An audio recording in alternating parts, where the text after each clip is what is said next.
Unlike the rest of the world, in North America, the big four sports are basketball, football, hockey, and baseball. Contrary to popular belief, 3 of those sports are actually invented by Canadians, that being basketball, football, and obviously hockey. For the sake of this video, we'll stick to the first one, invented by James Naismith, basketball.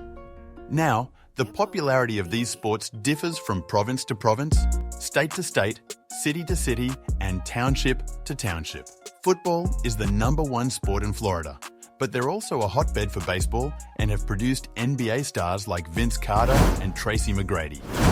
Minnesota and Wisconsin produce NHL players, but have also produced the Watt brothers and Kevin McHale. Likewise, in Canada, the order of popularity of sports differs from town to town, city to city, with demographics and overall culture of the place affecting that order. This is important to note because the US media often makes it seem like Canada can only have one sport, that being hockey, while they can have regional diversity. The purpose of this video is to explain how Canada became a basketball powerhouse and dispel some narratives out there usually manufactured by those south of the border. Toronto Raptors. Open Gym had a segment on Jamal Magloire, and he said, "It was a sport that people that didn't have that much money could still enjoy and be a part of. Hockey wasn't for me. I couldn't really afford any of that stuff, the padding, the equipment. So naturally basketball, kind of gravitated to that." You see, hockey and football require equipment, and most working class and low-income families can't afford to buy equipment. Not to mention kids outgrow things and do so very quick. That leaves you with basketball. Well, there's baseball, but baseball is baseball, and kids want to have fun. No offense to baseball. Now, basketball wasn't only for the poor, people of all classes play it, but the popularity amongst the lower classes can't be understated, particularly in urban areas. This matters because this is what led to a huge supply of players in Canada. Every low-income area in Canada has a basketball court surrounded by buildings or complex units, and even the better neighbourhoods have local schools and parks with nets. All you need is a basketball. Whether you're alone or with friends, all you need is a basketball. In an interview with All the Smoke, Steve Nash quoted, "I went to 8th grade and played a little bit of basketball, and all the jocks at my new school all played basketball. They were all basketball players. That was their #1 sport." Steve Nash and Jamal Magloire were both in school before the Raptors or Vancouver Grizzlies came to their respective provinces. So how could they be influenced by the arrival of the NBA to Canada? So were the kids of their generation influenced by Vince Carter, even though they're the same age if not older? This is one of the biggest false narratives and overstated things about Canada basketball. The myth that having NBA teams in Toronto and Vancouver, as well as the buzz around Vince Carter, popularized that game across the country. Did it have an influence? Yes, but to attribute the NBA to why kids play basketball in Canada is very misleading and far from the truth. Carter's effect on Canada basketball was similar to Iverson's in Philly, Kobe in LA, and T.M.A.C. in Orlando. Torontonians were proud to have one of the league's best players and one who could shine light on their city country. Also, most of the players in the league today were too young to even remember Vince Carter on the Raptors. So, what changed for Canada basketball? There are many answers, but let's start with the basic one. Poor infrastructure, and how disconnected that infrastructure was from the talent, particularly ones in lower income areas, where basketball often even surpasses hockey as the most popular sport. Older generations like Nash and Magloire's era had to send tapes to coaches, mainly mid-majors and lower-level D1 schools. Coaches in Canada that had slight connections could help facilitate tapes making it to coaches, but with competition from local US talent along with other global players, plus other Canadians, it was unlikely you'd get noticed. Imagine two-time MVP Steve Nash not making it to the NBA due to a lack of visibility. NCAA coaches also weren't too aware of the talent in Canada, and with Canada basketball being disconnected from the grassroots, the best U17 and U19 teams weren't being put out for the world to see. Guys would hoop throughout their schooling years, and because there was no clear-cut pipeline to a professional league or even the NCAA, these guys would just stop playing as soon as they finished high school. The other three sports had more clearly defined ways to make it professionally than basketball. Hoopers would just get regular jobs, and some people may still play as adults, but not at a professional level nor a high-paying professional level. In some cases, kids, especially from low-income housing projects, would unfortunately fall victim to the streets. Now, don't get me wrong, all those kids hooping in the 90s and 2000s dreamt of playing in the NBA, and some of them went south of the border to play in camps. Some even made it onto D1 rosters. But for the most part, there was no visibility nor opportunities. Some people would go the Canadian university route and use it to get a degree, but again, no clear route to the NBA. Some of the hoopers in these previous generations are the older brothers, cousins, uncles of the players you see today in high school, college, and the association. So how did this disconnect get repaired? One of the biggest equalizers in the modern day is the internet. South of the border, Hoop Mixtape, Ball, Is Life, and other online mediums were taking off. That phenomenon also hit north of the border, and it changed the game. Online forums allowed for players and coaches to connect. And with the internet being more and more accessible year after year, especially in the Western world, kids could now easily contact coaches, whether it be through email or finding another form of contact via a simple Google search. In the GTA, a Twitter page named Hooptown would post whenever a player scored 25 or more points in a high school game. Things like this allow for Canadian coaches and scouts to build a database of players and for players to see where the other good players are playing, what top rep programs are there, best high schools camps, etc. And that leads me to one of the most influential players for Canadian basketball. And no, it's not VC or T-Mac, nor Chris Bosh or DeRozan, it was Andrew Wiggins. At age 13, Maple Jordan was touted the best basketball player in his age group and had a classic Hoop Mixtape drop in 2009 that showed his size, skill, and athleticism at such a young age.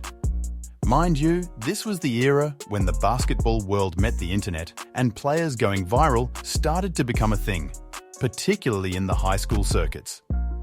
Big YouTube pages continued following him and posting his highlights throughout middle and high school. Other Canadian kids too started getting on these pages, particularly the Canadian ones, as well as posting their own highlights on their own channels and social medias. The attention Wiggins got really motivated a lot of kids in Canada and gave them hope that they too could get that kind of visibility.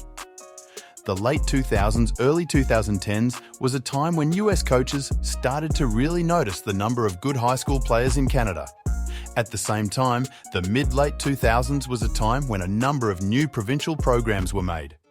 Remember those players in the previous generations? Well, they and parents of players playing in these provincial leagues started making programs and joining programs as coaches. This paid dividends, and that's the second answer to how the disconnect was repaired: the provincial programs. For the purpose of this video, I'll focus on Ontario, the biggest province in Canada, home to over 14.5 million people and Canada's largest city, Toronto. In Ontario, the league that kids play in outside of school is called OBA. The Ontario Basketball Association guys from previous generations, as well as parents of kids that were playing, helped start some of these OBA programs. CIA Bounce, Grassroots, are two perfect examples of this. CIA Bounce was started by Tony McIntyre, the father of Tyler Ennis, 18th pick in the 2014 draft, and a 5-star recruit out of high school. CIA Bounce was a merger between two teams, CIA and Bounce, and produced back-to-back number 1 picks with Anthony Bennett in 2013 and Andrew Wiggins in 2014, Tyler Ennis himself, and more. Grassroots produced Tristan Thompson and Corey Joseph, the first two of this newer era to get drafted, as well as Nick Stauskas, the 8th pick in the 2014 NBA draft and a star at the University of Michigan. Now, CIA Bounce was always the big dogs in Ontario basketball and was the first Canadian team and non-US team to join Nike's EYBL circuit. However, in the past few years, another Ontario program called UPlay has surged past CIA Bounce and is now the sole Canadian team on the Nike EYBL circuit. UPlay has produced a lot of the newer talent such as SGA, Shadon Sharp, RJ Barrett, Andrew Nembhard, Leonard Miller, Josh Primo, Caleb Houstan, and more. The increased competition and more players joining these programs, as well as the growth in these programs as a whole, have provided a huge raise in visibility. The OBA season would take place, and some programs, such as the ones named above, would take players south of the border to play in AAU in the off-season.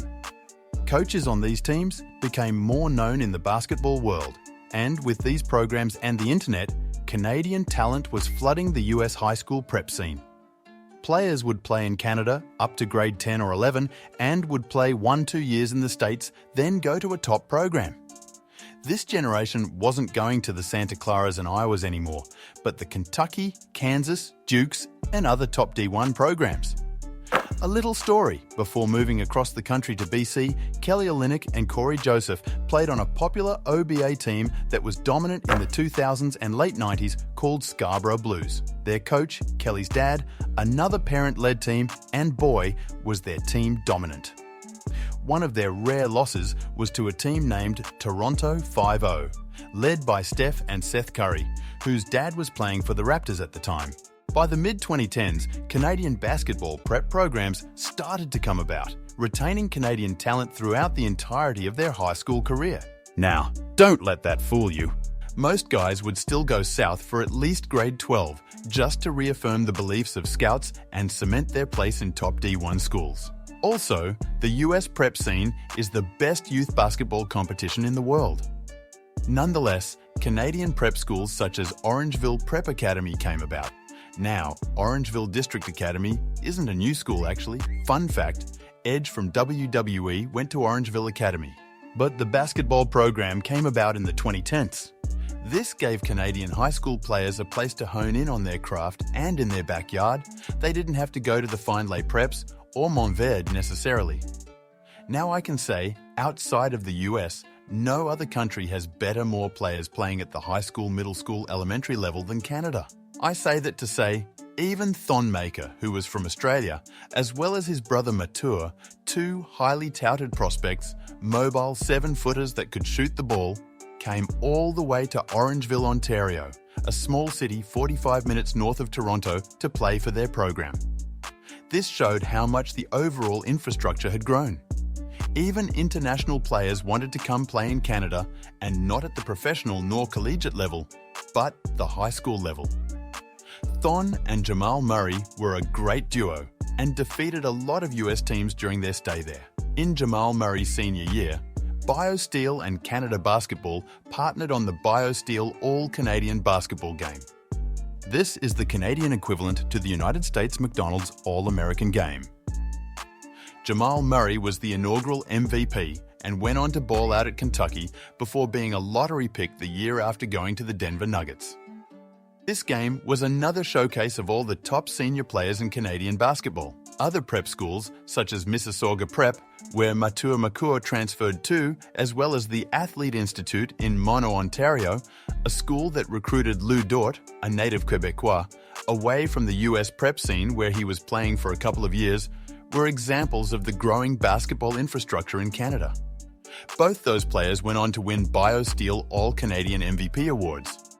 As you can see, most of this growth was organic and done by the grassroots, not by Canada Basketball or some unique government initiative. That's another false narrative, that some governmental body invested in developing its players. All of this development was by the passion of the players, the OBA programs, and the fact that kids hoop 24/7 at recess, their school team, with friends in the neighbourhood, on a team outside of school, or even in their driveway. This is the same reason Canada is the best in hockey. More kids playing it, more competition, better competition, and more opportunities to play decent competition on a regular and consistent basis. However, until this FIBA World Cup, Canada hasn't been able to round up its talent. From the 2011 NBA draft to now, so many Canadians have been drafted, and unlike other countries, they are either the star of their team or a big contributor to their team. That comes with a cost, as most of these guys have gotten huge extensions over these last years, and I'm talking over 20 and even 30 million per year type of money. Now, why would you play in a FIBA game and risk getting injured with that kind of money on the table? That paired with some untimely injuries and players needing rest from NBA title runs have prevented Canada from rounding up its best squad. However, this FEIBA World Cup has a lot of that talent coming together, and so far in the tournament it's showing with the highest point differential in the World Cup, as well as booking their ticket to Paris 2024 with a win over defending World Cup champs Spain. And that is the target. Wiggins, Murray, Chris Boucher, as well as guys from last year's draft, Shaden Sharp, Benedict Mathurin and Andrew Nembhard will be looking to join the group that went to Southeast Asia this summer. Can Canada finally oust the United States as the top basketball nation? We'll see, but I can guarantee that we have a great rivalry about to hit the basketball world. And that wraps up my video. Hope you enjoyed. For more informative videos such as this one, make sure to like and subscribe and stay tuned.